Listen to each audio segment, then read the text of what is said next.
whatever to whatever it is. Everything has a purpose. So I really believe in that purpose. And I believe I'm being talked to directly by everything. Didn't you suffer from depression? Yes, Right. yes. I'm on a manic high right now. Can't you tell? How did you get through that to this? Well, that's another thing. You know, at the risk of like opening up the whole Tom Cruise Prozac argument, I don't disagree in many ways. I think Prozac and things like that are very valuable to people for short periods of time.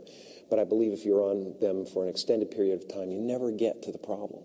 You never get to see what the problem is because everything's just kind of okay. And so you don't deal, and people deal when they get desperate. So how'd you do it? I take supplements.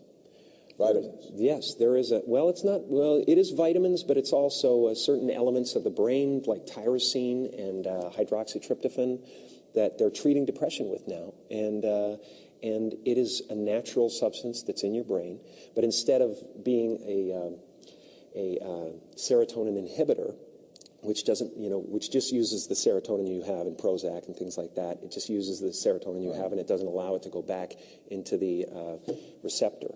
But it metabolizes your serotonin after a while, and you have to keep taking more and more to feel good.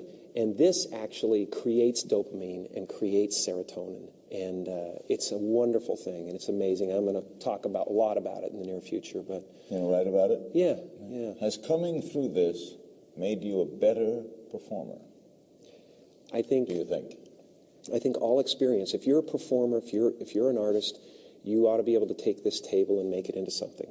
You know, you ought to be able to make something out of anything.